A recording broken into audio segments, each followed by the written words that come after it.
તો રાજકોટથી મહત્વના સમાચાર સામે આવી રહ્યા છે, જ્યાં Jetpur Pithadiya toll plaza local toll વધારાનો મામલો કે જ્યાં પીઠડિયા ટોલ પ્લાઝાએ કર્યો હતો 1.5 ગણો વધારો, ત્યારે Jetpur dying and printing association દ્વારા વિરોધ કરવામાં આવ્યો હતો, જ્યાં ચેમ્બર ઓફ કોમર્સ દ્વારા પણ ટોલ વધારાને લઈને વિરોધ કરવામાં આવ્યો હતો।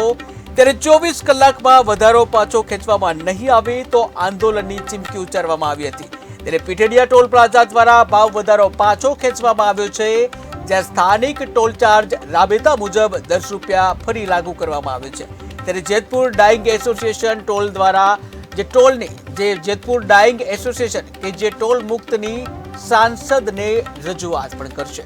તો મહત્વપૂર્ણ સમાચાર રાજકોટથી સામે આવી રહ્યા છે। રાજકોટના જેતપુરમાં પીઠડિયા ટોલ પ્લાઝા ઉપર ભાવ વધારો કરવામાં આવ્યો હતો। આ સાથે જ જેતપુરથી સંવાદદાતા ધ્રુવ મારું જોડાઈ ગયા છે। જે ધ્રુવ, વાત કરવામાં આવે જેતપુર પીઠડિયા ટોલ પ્લાઝા કે જે લોકલ ટોલ વધારો કરવામાં આવ્યો હતો તે પાછો ખેંચવામાં આવ્યો છે, શું છે વધુ વિગત? ચોક્કસથી જો મહેન્દ્ર વાત કરવામાં આવે તો જેતપુર પીઠડિયા ટોલ પ્લાઝા જે મામલો છે તે સામે આવ્યો છે કે પીઠડિયા ટોલ પ્લાઝાએ રાતોરાત છે તે 25 રૂપિયા છે તે કર્યા હતા। તેને લઈને બાદ જે ડાઇંગ એન્ડ પ્રિન્ટિંગ એસોસિએશન અને જે ચેમ્બર ઓફ કોમર્સ દ્વારા છે તે રજૂઆત કરવામાં આવી હતી। રજૂઆતને છે તે સ્વીકારવામાં આવી છે।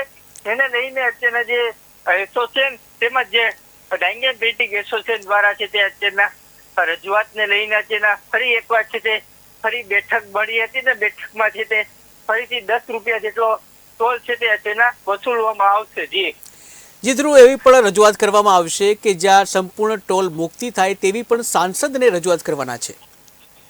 ચોક્કસથી જો આ એક છે તે મામલો કહી શકાય જે ટોલ પ્લાઝા કે જે હમણાં ફરી એકવાર 10 રૂપિયા છે તે પહેલાની જે રાબેતા મુજબ જ છે તે કરવામાં આવ્યું છે ને હવે સાંસદશ્રી અને માનનીય ધારાસભ્ય જયેશભાઈ રાદડિયા ને મનસુખ માંડવિયાને છે તે રજૂઆત કરવાના છે કે જો આ જેતપુર લોકલ માટે છે તે ફ્રી કરવામાં આવે તેવી છે તે રજૂઆત પણ છે તે કરવામાં આવી રહ્યા છે। અને બીજી બાજુ જોવા જઈએ તો જે માનનીય જે પત્ર પણ છે તે લખવામાં આવી રહ્યો છે।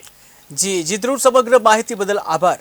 તો Jetpur Pithadiya toll plaza local toll વધારાનો મામલો કે જ્યાં પીઠડિયા ટોલ પ્લાઝાએ 1.5 ગણો વધારો કર્યો હતો, ત્યારે Jetpur dying and printing association દ્વારા વિરોધ કરવામાં આવ્યો હતો। આ સાથે જ ચેમ્બર ઓફ કોમર્સ દ્વારા પણ ટોલ વધારાને લઈને વિરોધ કરવામાં આવ્યો હતો, જ્યાં 24 કલાકમાં ભાવ પાછો ખેંચવામાં નહીં આવે તો આંદોલનની ચીમકી પણ ઉચ્ચારવામાં આવી હતી। ત્યારે પીઠડિયા ટોલ પ્લાઝા દ્વારા ભાવ વધારો પાછો ખેંચવામાં આવ્યો છે, જ્યાં સ્થાનિક ટોલ ચાર્જ રાબેતા મુજબ 10 રૂપિયા ફરી લાગુ કરવામાં આવ્યો છે।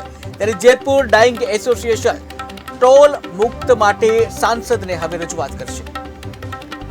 આજે 2 દિવસ પહેલા Jetpur dying and printing association તેમજ ચેમ્બર ઓફ કોમર્સ દ્વારા આવેદનપત્ર આપવામાં આવ્યું હતું, ત્યારે એને 10 રૂપિયાના 25 રૂપિયા ભાવ કર્યો હતો।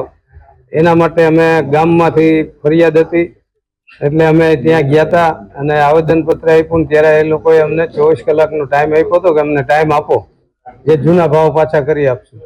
તો આજે એણે જૂના ભાવ 24 કલાકમાં કરી દીધા છે। ત્યારે અમે ગામના દરેક આગેવાનોને સાથે બોલાવી અને ટોલ નાકાના મેનેજર જીવેશભાઈ પણ અહીંયા આવ્યા છે ત્યારે, અને ચેમ્બરના તમામ હોદ્દેદારો પણ અહીંયા છે। અને આ 10 રૂપિયા ભાવ આજથી લાગુ થશે। જેતપુર તાલુકાનું કોઈ પણ ગામ હોય એને 4 વ્હીલમાં 10 રૂપિયાનો ભાવ આપવાનો છે, નહીં કે 15 નથી આપવાના કે કોઈ વધારે આપવાના નથી। 10 રૂપિયા ભાવ આપવા એવું અહીંયા નક્કી થયું છે અને એના ઓથોરિટી પર્સન અહીંયા આવીને અમને કહી ગયા છે અને બધાની વચ્ચે આ નક્કી થયું છે કે જે જૂનો ભાવ છે તે જ રહેશે। અને આગામી અમારી માગણી પણ હજી છે કે અમે કેન્દ્રના મિનિસ્ટર મનસુખભાઈ માંડવિયા સાથે બેસીને નક્કી કરવાના છીએ, કારણ કે એ પ્રશ્ન આઈની ઓથોરિટીનો નથી, ઉપરથી છે। એટલે અમારે 4 વ્હીલ જેતપુર તાલુકાને ફ્રી કરાવવાની અમારી હજી માંગ ઊભી છે અને એમાં અમે અડગ છીએ।